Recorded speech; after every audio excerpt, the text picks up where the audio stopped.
After my best friend of 8 years chose his new girlfriend over our long-standing friendship, I decided to expose all the proof I had of her manipulative lies and the smear campaign she'd been running against me. He still stood by her, but now his entire family sees her true colors, thinks she's toxic, and has started distancing themselves from both of them. Jack, 24M, and I, 24F, became inseparable at 16. Our bond began in high school during a chemistry project, a subject we both intensely disliked. Our shared frustration quickly evolved into a deeper connection, and we've been constant companions ever since. Our friendship was never typical. We spent nearly every weekend at each other's homes, a ritual that involved alternating Fridays. We'd indulge in late-night movie marathons, ordering copious amounts of Chinese food, and discussing everything from future career aspirations to our latest romantic mishaps. Jack usually drifted off on my sofa around 3 a.m., and I'd cover him with a blanket. Occasionally I'd fall asleep there too, and we'd wake up with stiff necks but always managed to find humor in it. Our ongoing joke about marriage started when we were 18.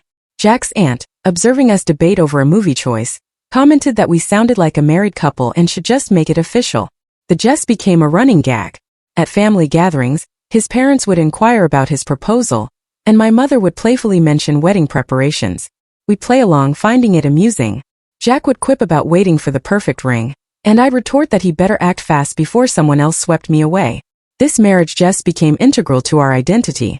We'd use it to get free dessert at fancy restaurants by claiming it was our anniversary, or hold hands in the mall to playfully confuse acquaintances. It was uniquely ours. Others didn't quite grasp it, but we didn't mind.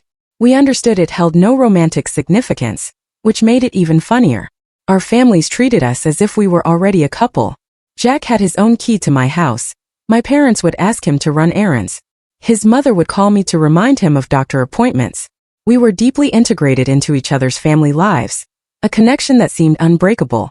During college, both Jack and I had other relationships, but none lasted more than a few months. We joked that no one could contend with our friendship. I'd always inform boyfriends up front that Jack was my closest friend and that wouldn't change.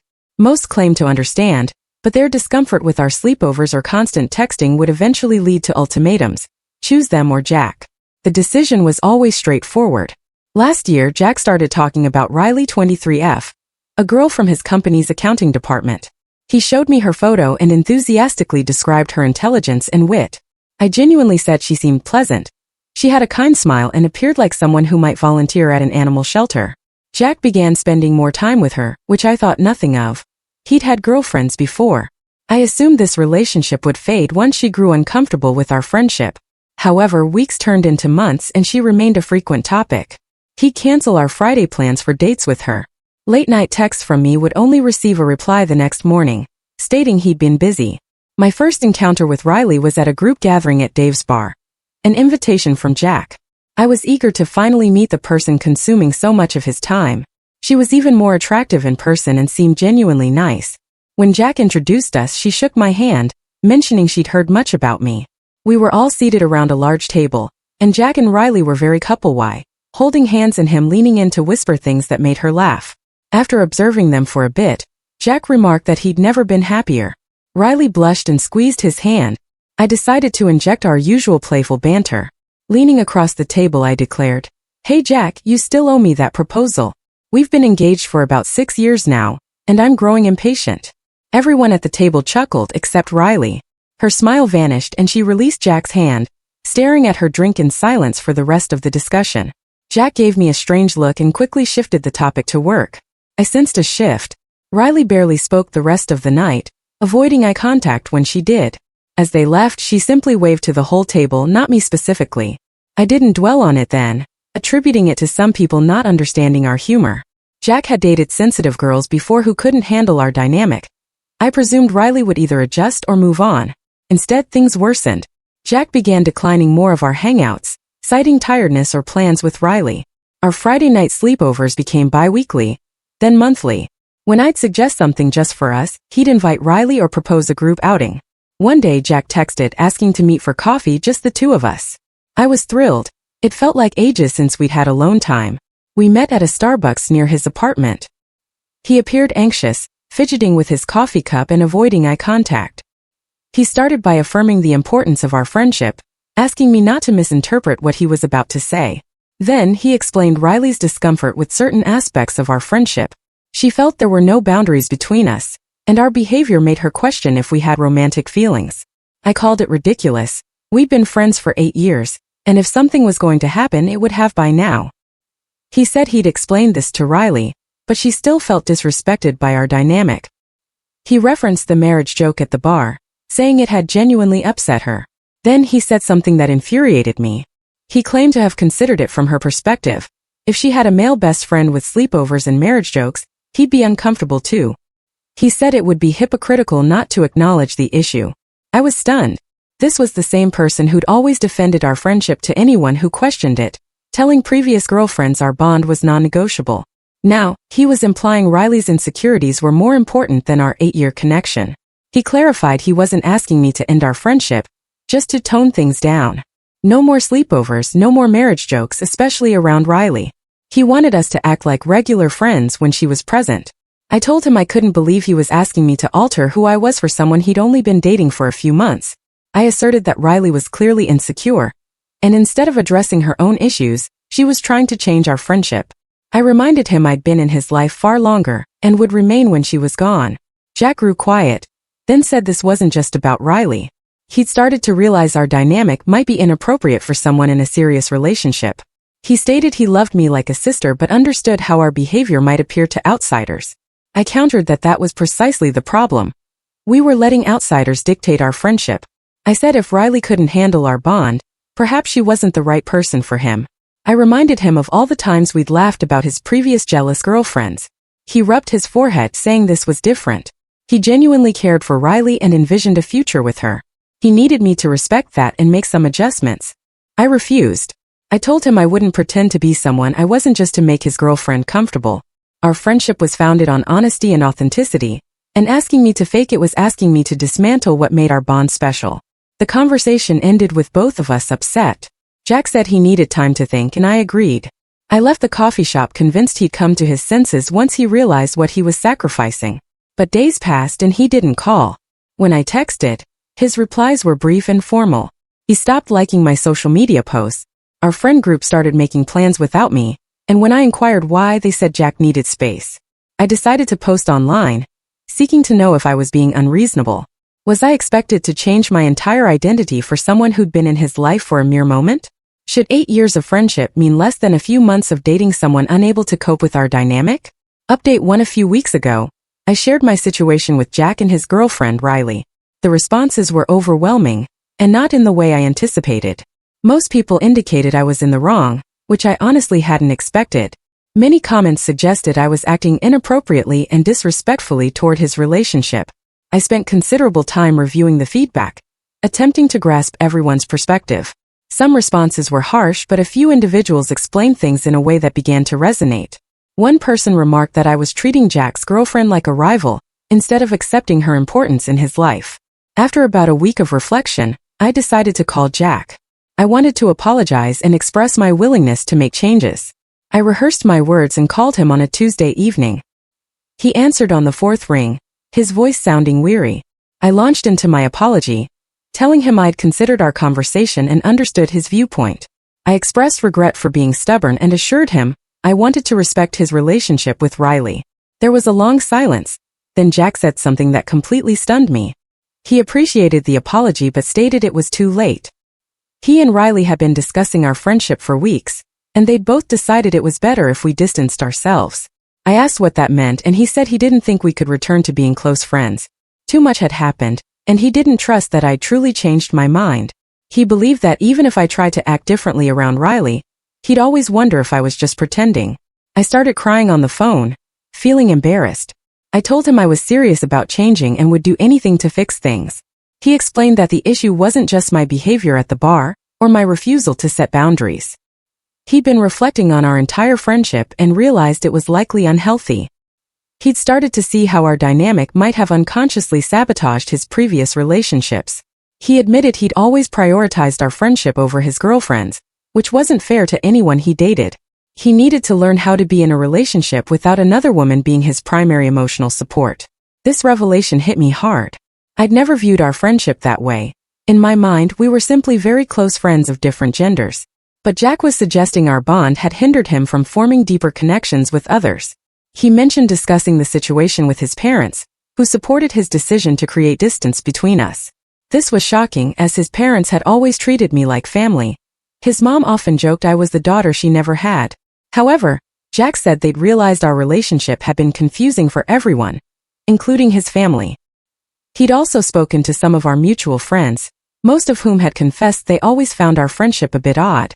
He said people had been commenting about us for years, but we'd been too engrossed in our own bubble to notice. I asked if this meant we couldn't be friends at all anymore. He said we could still be friendly in group settings, but the one-on-one hangouts and constant communication had to stop. He needed to focus on his relationship with Riley, and couldn't do that with me occupying so much of his life. I pleaded with him to reconsider, but he said his decision was final. He hoped I'd find someone who could offer me the kind of relationship I was seeking, and perhaps I'd understand his stance better when I was in a serious relationship myself. The call ended with me sobbing and him expressing regret but asserting it was for the best. I haven't heard from him since, save for a text a few days later, asking if I was okay. I've been trying to process everything. I keep replaying all the times we joked about marriage, wondering if we were unknowingly crossing lines. I think about his past girlfriends and their discomfort with our friendship. Perhaps they weren't just insecure. Maybe they saw something Jack and I couldn't. The hardest part is recognizing that I might have been the problem all along. I always believed I was being a good friend by refusing to change for his girlfriends, but maybe I was actually being selfish, preventing him from having healthy romantic relationships. I ran into Riley at the grocery store last week. She was polite but distant, saying hello and asking how I was but not stopping to chat. I noticed her engagement ring, which Jack must have given her recently. It was a small diamond but looked perfect on her hand. I wanted to apologize for making her uncomfortable, but I didn't know how to bring it up without making things worse. She seemed happy, and I didn't want to spoil her mood by rehashing old drama. I've been attending group hangouts when invited, but Jack and I barely interact. We exchange greetings and small talk about work or the weather, but that's all. It's like we're strangers who merely know each other's names. Some of our mutual friends have tried to remain neutral, but I can sense their discomfort. A few have stopped inviting me to things, likely to avoid the awkwardness of having both Jack and me present. I'm starting to grasp that I lost more than just my best friend. I lost the version of myself that existed within that friendship. I don't know who I am without Jack to text when something funny occurs, or when I need someone to vent to about my day. Update 2. It's been about 2 months since my last update, and things have become more complicated. I thought I was beginning to accept the new reality with Jack, but then something happened that altered everything. I was at a mutual friend's birthday party last weekend, and Jack was there with Riley. They were seated across the room, and I was trying to give them space, as I've been doing for months. However, I couldn't help but notice Riley repeatedly glancing at me and whispering things to Jack. About halfway through the party, my friend Sarah approached and sat beside me. She's been friends with both Jack and me since college, and is one of the few who tried to remain neutral. She looked uneasy, glancing around as if ensuring no one could overhear us. She told me there was something I needed to know about Riley. She'd been debating whether to tell me for weeks, but finally decided I deserved the truth. According to Sarah, Riley had been discussing me with people in our friend group, and not kindly. Riley had been telling people I was obsessed with Jack and worried about my mental health, suggesting I needed professional help for attachment issues. She'd also been implying that Jack and I had likely been secretly hooking up for years. Sarah said Riley had been asking others in our group if they thought my behavior was normal, portraying herself as the victim of a crazy ex-friend who couldn't let go. She'd even suggested Jack consider a restraining order if I didn't stop trying to contact him. This was devastating to hear because I had actually been respecting the boundaries Jack set. I hadn't been texting him or attempting to hang out one-on-one. I'd only attended group events when explicitly invited and kept my distance when he was there. Sarah said she'd tried to defend me when Riley raised these concerns, but Riley had been very persuasive. She'd shown people screenshots of old texts between Jack and me that she'd found on his phone. The texts were completely innocent but, taken out of context, could appear inappropriate. One text was from last year when I'd sent Jack a picture of a dress I considered buying for a wedding, asking if he thought it was suitable or too revealing. Riley had presented this as evidence that I was seeking male validation from her boyfriend.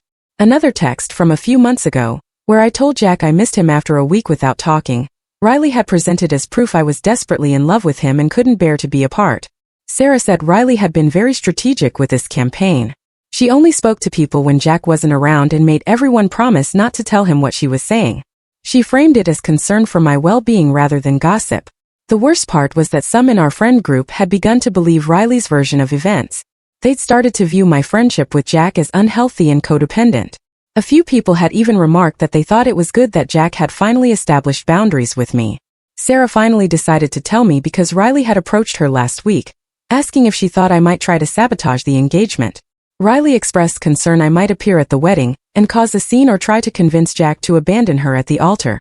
I was shocked by this. I'd never given any indication I would do something like that. I'd been staying away from Jack and Riley and had been nothing but polite in public. The notion that Riley believed I was capable of ruining their wedding was utterly absurd. Sarah also told me that Riley had been pressuring Jack to completely sever me from the friend group, claiming my presence at gatherings made her uncomfortable and she couldn't enjoy herself when I was there. She'd been asking him to choose between his friends and his fiancé. This information made me realize that Riley hadn't just been uncomfortable with my friendship with Jack.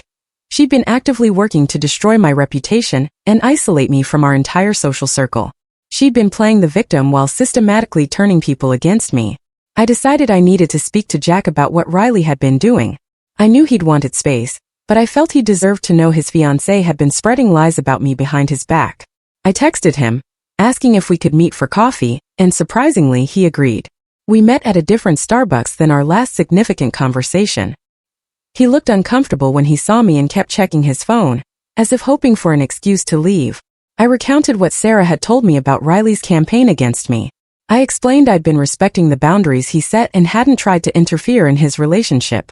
I said I thought he should be aware of what his fiancé was saying about me to our friends. Jack listened to everything but his expression remained unchanged. After I finished, he was quiet for a long time. Then, he said he'd heard some of these concerns from Riley and didn't think she was being malicious. He said she was just worried about me and wanted to ensure I was okay. I asked if he truly believed I was obsessed with him or needed professional help. He said he thought our friendship had been unhealthy and that perhaps some distance was beneficial for both of us. He said Riley's concerns weren't unreasonable, considering my reaction when he first asked me to set boundaries. He'd seen the texts Riley showed him, and while he didn't find them inappropriate, he could understand why they might make her uncomfortable. He added that he'd started to realize I'd been depending on him for emotional support in ways that weren't fair to either of us. I tried to explain the texts were being taken out of context, but Jack stated he didn't want to relitigate our friendship. He was happy with Riley and hoped I could find happiness too. He thought it was best if we continued to maintain our distance. The conversation ended with me understanding that Jack had chosen to believe Riley's version of events over mine. He decided his fiancé's comfort was more important than our years of friendship, even when presented with evidence she'd been spreading falsehoods about me. He'd sided with her. I left the coffee shop knowing the damage was irreparable. Jack had made his choice and I wasn't part of his future. Riley had won, and I'd lost not only my best friend but my entire social circle. Update 3. This will be my final update on this situation. A lot has transpired in the past 6 weeks, and I believe I finally have some closure regarding everything that occurred with Jack and Riley. First, I need to address something from my last update. Several people contacted me after I posted about Riley's campaign against me.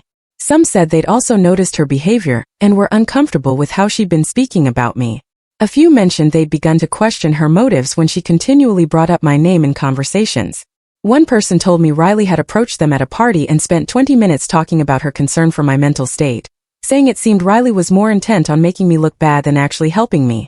Another person said Riley had asked them to stop inviting me to group events because my presence made her anxious. However, the most surprising message came from Jack's cousin Jake.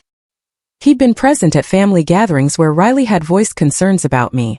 He said Riley had been telling Jack's family I was struggling to accept the end of our friendship, and that she was worried I might harm myself or others. Jake found this strange because he'd never seen any indication I was unstable or dangerous. He said Riley seemed to be creating a portrayal of me that didn't align with the person he'd known for years. He mentioned some family members had started to question whether Riley was being entirely truthful about the situation. This information made me realize that Riley's campaign against me had been even more extensive than I'd initially believed. She hadn't just been talking to our friend group, she'd been working to turn Jack's family against me too. But then, something unexpected happened. Jack's mom called me. She said she'd been reflecting on everything and wanted to hear my side of the story. She felt something wasn't right about the whole situation. We met for lunch at a restaurant near her house. She looked weary and sad, which was unusual for her. She'd always been a cheerful person who saw the best in everyone. She said she'd been grappling with the changes in Jack and our friendship.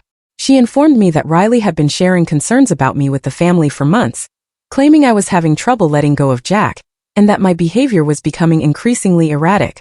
She'd been suggesting I needed professional help, and that the family should be cautious in their interactions with me. However, Jack's mom had started to notice inconsistencies in Riley's narratives. She said Riley would describe incidents that didn't match what others had witnessed. She also noticed Riley seemed to bring up my name more often than necessary, even in conversations unrelated to me. The final straw came a few weeks ago when Riley suggested the family consider not inviting me to Jack's cousin's wedding. Riley claimed my presence might make the event uncomfortable for everyone. But Jack's mom had known me for 8 years and couldn't reconcile Riley's description of me with the person she'd watched grow up. She'd started asking other family members about their interactions with me, and most said they'd never observed any concerning behavior. She also spoke to some of our mutual friends, who expressed similar doubts about Riley's version of events. Jack's mom said she tried to talk to Jack about her concerns, but he'd become defensive and shut down the conversation. She said he'd accused her of not supporting his relationship and of being unable to let go of me. She'd never seen him react that way before, and it worried her. She began to wonder if Riley was manipulating Jack into severing ties with people who cared about him. She'd noticed Jack had become more isolated since he started dating Riley seriously. He called his family less often, and when he did visit, Riley would dominate the conversation, steering it away from topics she didn't want to discuss. She apologized for not reaching out sooner, saying she'd been confused by everything Riley had been telling them and hadn't known what to believe. She missed having me around and wanted to maintain a relationship with me, regardless of what happened between Jack and me. This conversation was both validating and heartbreaking. It was good to know that someone in Jack's family could see through Riley's manipulation, but it was sad to realize she'd been able to isolate Jack from so many who cared about him. A few days after my lunch with Jack's mom, I received a text from Jack. He said he'd heard I'd been meeting with his family members and needed me to stop. He found it inappropriate for me to involve his family in our personal issues, and it was making Riley uncomfortable. I responded that I hadn't initiated contact with his family, and had simply been honest when they reached out. I wasn't trying to cause problems for him or Riley, but I also wasn't going to lie about what had occurred between us. He said he needed me to promise I wouldn't contact any of his family members or friends anymore. Riley was planning their wedding and was stressed about potential drama. He hoped I could respect their wishes and move on with my life. I told him I wouldn't seek out contact with his family or friends, but I also wouldn't ignore them if they reached out. I'd been part of his family's life for 8 years, and wasn't going to pretend those relationships never existed. He didn't respond to that message, and I haven't heard from him since. I've made the decision to relocate to a different city for a new job. I received an offer from a company about 3 hours away, and have decided to accept it. I need a fresh start somewhere without memories of Jack and our friendship on every corner. I'm not moving because I'm running away from the situation. I'm moving because I've realized I need to build a life that doesn't revolve around people who don't want me in theirs. I've spent too much time trying to cling to relationships that were already over. I've learned that some people will reinterpret history to justify their choices. Riley needed to paint me as the villain to feel good about ending a long friendship. Jack needed to believe her version of events to avoid feeling guilty about abandoning someone who'd been loyal to him for years. I've also learned that not every ending comes with closure or apologies. Sometimes people hurt you and never acknowledge their actions. Sometimes you have to accept that your perspective will never be heard or believed by those who matter most. I'm no longer angry, which surprises me. I'm just tired of the entire situation. I'm ready to begin anew somewhere new, with people who don't know my past. I'm ready to forge friendships that are healthier and more balanced than what I had with Jack. I want to thank everyone who took the time to respond to my posts. Your comments helped me understand things I couldn't see while in the midst of the situation. You helped me realize that while I made mistakes in how I handled things, I didn't deserve to be systematically undermined by someone who saw me as a threat. I hope Jack is content with his choice. I hope Riley obtains everything she desired, and I hope I can find peace in my new city with people who will appreciate me for who I am, rather than seeing me as a rival for someone else's attention.